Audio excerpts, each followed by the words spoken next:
चलिए चर्चा करते हैं शिव भगवान और पार्वती माता की मंगलमय विवाह के बारे में, जिसे सुनकर क्षण क्षण में सुख प्राप्त होता है। पर्वतों में शीर्ष स्थानीय गुणों की खान हिमवान पर्वत धन्य, जिनके घर में त्रिलोकी स्त्रियों में श्रेष्ठ मेना नाम की पत्नी थी। उनके पुण्य की किस प्रकार बड़ाई की जाए, जिनके घर में जगत की माता पार्वती ने जन्म लिया था। जब से मंगलों की खान पार्वती जी ने प्रकट हुई, तभी से हिमाचल के घर में नित्य नवीन रिद्धि सिद्धियां और संपत्तियां निवास करने लगी। मुनिजन सब प्रकार से नित्य नवीन मंगल और आनंदमय उत्सव मनाते थे। ब्रह्मादि देवता, मनुष्य एवं नाग अत्यंत प्रेम से हिमवान के सौभाग्य का वर्णन करते थे। पिता, माता, प्रियजन और कुटुंब के लोग उन्हें निहार कर आनंदित होते थे और उनका प्रेम से लालन पालन करते थे।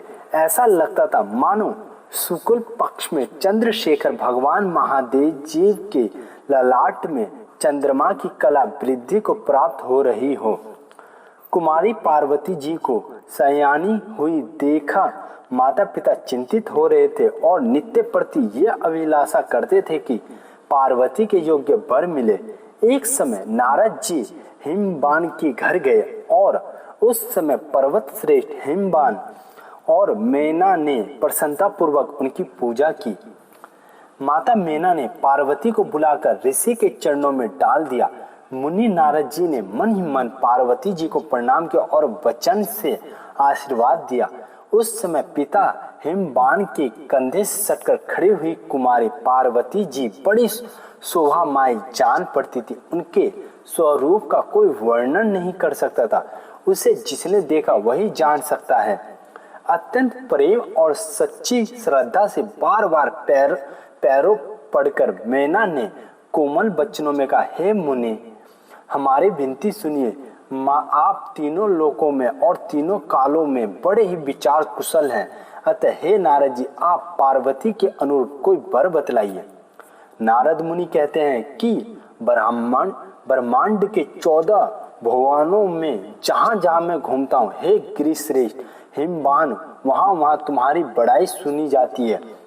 तुम्हारे समान बड़ा भागी कहीं कोई नहीं है। तुम्हारे लिए कुछ भी अप्रिय नहीं है, सब कुछ सुलभ है, क्योंकि विदिता तुम्हारे अनुकूल सिद्ध हुए हैं। ईश्वर तुम्हारे अनुकूल सिद्ध हुए हैं, अतः तुम्हारे लिए सब कुछ सुलभ है। ये जानकर नवीन चिंताओं को त्याग दो। ब्रह्मा जी ने वर दुल्हा रूप पौधों को पहले रचाया और तब मंगलमय मंगला पार्वती को एक बार तुम्हारी चर्चा ब्रह्मा लोक में भी चल रही थी। उस समय चतुराने ने कहा था कि हिमवान की कन्या पार्वती के योग्य वर है तो वह बावला, परंतु निश्चय ही वह देवताओं से भी वंदित पूजित है। मेरे मन में भी ऐसी बात आती है कि पार्वती को बावला वर मिलेगा। नारद जी के इस वचन को सुनकर उमा पार्वती के हृदय में सुख हुआ, किंतु ये बात जानकर दंपति हिमवान मेना सहम गए और नारद जी के पैरों पकड़कर कहने लगे कि पार्वती के लिए ही हम लोगों का जीवन और सारी सुख संपत्ति है। अतः हे नाथ, वो उपाय बतलाइए जिससे पार्वती के इस भाग्य दोष का नाश हो, जिसके कारण उसे पागल पति मिलने को होए। मुनि ने कहा कि सारे दोषों को नाश करने वाले शशि भूषण महादेव जी हैं। उनकी कृपा से सफलता अवश्य प्राप्त होगी। साहस दृढ़ता से ही श्रेष्ठ साधन भी सफल होता है। शिव जी की आराधना 1 ही करोड़ के कल्प वृक्षों के समान सिद्धिदायक है। देखो, तुम्हारे आश्रम कैलाश में महादेव जी अभी तप साधन कर रहे हैं। अतः पार्वती जी से कहो कि जाकर मनोयोग पूर्वक शिव जी की आराधना करे। दंपति हिमवान मेना को यह उपाय बतलाकर मुनि श्रेष्ठ नारद जी आनंद पूर्वक चले गए और माता पिता ने अत्यंत स्नेह से पार्वती जी को शिक्षा दी। पार्वतराज हिमाचल ने तपस्या की सारी सामग्री सजाकर पार्वती जी को दे दी। अब माता कहने लगी कि ईश्वर स्त्रियों को ना रचे, क्योंकि इन्हें सदैव पराधीन रहना पड़ता है।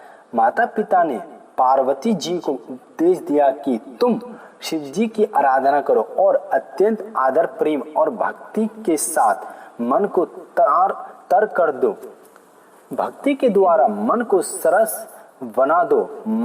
मानसा वचन कर्माना पार्वती जी के एकमात्र श्री महादेव जी के ही चरणों का आश्रय था। उनके गौरव, स्नेहशील, संकोच और सेवा का वर्णन किस प्रकार किया जा सकता है। पार्वती जी ने गुण, रूप एवं यौवन की सीमा थी, किंतु ऐसे अनुपम सुंदरी को देखकर शिव जी के मन में तनिक भी क्षोभ नहीं हुआ। सच है, जो लोग विकार का कारण रहते हुए भी कामदेवों को वश में किए रहते हैं, वे ही सच्चे धीर हैं। देवताओं ने अनुकूल अवसर देखकर कामदेव को बुलाया और कहा कि आप देवताओं का काम कीजिए। ये सुनकर कामदेव सज कर आए और महादेव जी से कामदेव ने प्रतिकूल बर्ताव किया और जगत को जीत लेने के लिए अभिमान से चूर होकर शिव जी का निरादर किया। उसी का फल उसने पाया, अर्थात वह नष्ट हो गया। पतिहीना विधवा रति को मलिन और शोककुल देखकर मृद स्वभाव कृपा मूर्ति असंतोष भगवान नीलकंठ शिव जी ने प्रसन्न होकर उसे ये वर दिया और फिर शिव जी उदासीन हो गए, उस स्थान को छोड़ अन्यत्र चले गए। पार्वती जी प्रेमवश व्याकुल हो गई। उनके शरीर की शुद्ध बुद्ध होश हवास जाती रही, मानो वन में बढ़ते हुई कल्प लताओं को विषम पालने मार दिया हो। फिर सखियों ने घर घर जाकर सारे समाचार सुनाए और इस समाचार को सुनकर माता पिता एवं घर के लोग दारुण दुख में जलने लगे। वहां जाकर पार्वती को देख वे अत्यंत प्रेम से उन्हें हृदय लगाते हुए विलाप करते हैं तथा वाम विधाताओं को दोष देते हैं। वे कहते हैं कि यदि देवता और विधाता शुभ मार्ग में बाधक ना हो तो साधक लोग परिश्रम करके मनोवांछित फल पा सकते हैं। सब लोग साधकों के कलेश सुनकर पार्वती जी को घर चलने के लिए निहोर करते हैं, पर उनकी बात कौन सुनता है। वह किसी घर सुहाता है। मन तो चंद्रभूषण श्री महादेव जी ही चाहते हैं। फिर पार्वती जी सबको समझाकर सबके मन को दृढ़ कर और माता पिता की आज्ञा पा पुनः कठिन तपस्या करने लगी। उसे तुलसी गाकर कैसे कह सकता है। पार्वती जी की दृढ़ प्रतिज्ञा को देखकर माता पिता और परिजन लौट आए। जिसमें अनुराग पूर्वक चित्त लग जाता है वही अपना प्रिय है। उन्होंने भोगों को रोगों के समान और लोगों को संपर्क के झुंड के समान त्याग दिया है तथा जो मुनियों को भी मन के द्वारा आज्ञामय तथा ऐसे तप में मन लगा दिया जिसे शरीर को स्पर्श करने में वस्त्र आभूषण भी सुकाचते थे, उसी शरीर से उन्होंने शिव जी के लिए बड़ी भारी तपस्या आरंभ कर दी। वे तीनों काल स्नान करती हैं और शिव जी की पूजा करती हैं। उनके प्रेम व्रत और नियमों को सज्जन साधु लोग भी सराहते हैं। उनके लिए रात दिन बराबर हो गए। वे नींद हैं, न भूख अथवा न प्यास थी। नेत्रों में आंसू भरे रहते थे। मुख से शिव नाम उच्चारण होता रहता था। शरीर पुलकित रहता है और हृदय में शिव जी बसे रहते हैं। कभी कंद मूल फल का भोजन होता है तो कभी जल और वायु पर ही निर्वाह होता है और कभी बेल के सूखे पत्ते खाकर ही दिन बिता दिया जाते हैं। जब पार्वती जी ने सूखे पत्तों का भी त्याग दिया तब उनका नाम अपर्णा पड़ा। उनकी नवीन निर्मल एवं मनोरम कीर्ति से 14 भुवन भर गए। पार्वती जी का तप देखकर बहुत से मुनिवर और मुनिजन उनकी सराहना करते हैं कि ऐसा तप कभी कहीं किसी ने नहीं देखा और ना तो सुना ही था। वे कहते हैं कि ऐसा तप किसी ने नहीं देखा इस तप के योग्य फल क्या 4 फल अर्थात अर्थ, धर्म, काम एवं मोक्ष हो सकते हैं। पर्वत राजकुमारी उमा क्या चाहती है जाना नहीं जाता और ना वे कुछ कहती। तब शशि शेखर श्री महादेव जी ब्रह्मचारी का वेश बना उसके प्रेम, कठोर नियम, प्रतिज्ञा और संकल्प की परीक्षा करने के लिए गए। उन्होंने मन ही मन अपने को पार्वती जी के हाथों सौंप दिया और पार्वती जी से सुमधुर वचन कहने लगे। उस समय पार्वती जी की दशा देखकर दया निधान शिव जी दुखी हो गए और उनके हृदय में यह आया कि मेरा स्वभाव बड़ा ही कठोर है। यही कारण है कि मेरी प्रसन्नता के लिए साधकों को इतना तप करना पड़ता है। तब वे ब्रह्मचारी पार्वती जी के वंश की प्रशंसा करके और उनके माता पिता को सब प्रकार से योग्य कह अमृत के समान मीठे और सुखदायक वचन बोलने लगते हैं। हे देवी, मैं कुछ विनती करता हूँ, बुरा ना मानना। मैं स्वाभाविक स्नेह से कहता हूँ, अपनी जीव में इतने सत्य जाना। तुमने संसार में प्रकट होकर अपने माता पिता का यश प्रसिद्ध कर दिया। तुम संसार समुद्र में स्त्रियों के बीच रत्न सदर्श उत्पन्न हुई हो। मुझे ऐसा जान पड़ता है कि संसार में तुम्हारे लिए कुछ भी अप्राप्य नहीं है। यही में सच है कि निष्काम तपस्या में कलेश नहीं जान पड़ता, परंतु यदि तुम वर दुल्हा के लिए तप करती हो तो यह तुम्हारा लड़कपन है, क्योंकि यदि घर में ही पारसमणि मिल जाए तो क्या कोई सुमेर रूप जाएगा। हमारी समझ से तो तुम बिना प्रयोजन ही कलेश उठाती हो। अमृत क्या रोगी को चाहता है और रतन क्या राजा की कामना करता है। इस ब्रह्मचारी को आपके तप का कोई कारण समझ में नहीं आया। ये सोचते सोचते अपने हृदय में हार गया है। इस प्रकार उसके प्रिय वचन सुनकर पार्वती ने सखी के मुख की ओर देखा।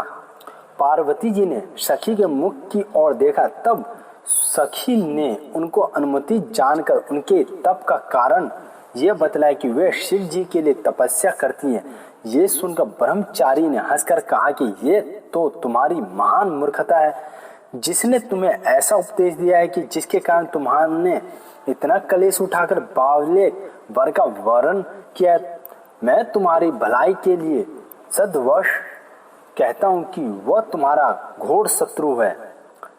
ये तो बताओ कि क्या सुनकर तुम ऐसे कुलहीन वर पर रीझ गई, जो गुण रहित, प्रतिष्ठा रहित, जाति रहित और माता पिता रहित। वे शिवजी तो भीख मांगकर खाते हैं, नित्य शमशान में चिता भस्म पर सोते हैं, नग्न होकर नाचते और पिशाचिनी इनके दर्शन किया करते हैं। भांग धतूरा ही इनका भोजन है। ये शरीर में राख लपटाए रहते हैं। योगी जटाधारी और क्रोधी हैं, इन्हें भोग अच्छे नहीं लगते। तुम सुंदर मुख और सुंदर नेत्रों वाली हो, किंतु शिवजी के तो 5 मुख और 3 आंखें हैं। उनका बमदेव नाम यथार्थी है। वे कामदेव के मधुक को चूर करने वाले अर्थात काम विजयी हैं। शंकर में एक भी श्रेष्ठ गुण नहीं है। वर करोड़ों दूषण है। वे नरमुंड और हाथी के खलाव को धारण करने वाले तथा सांप और विष में विमोचित हैं। कहा तो तुम्हारा गुण शील और शोभायमान स्वरूप और कहा शंकर का अमंगल भेष जो अत्यंत भयानक है।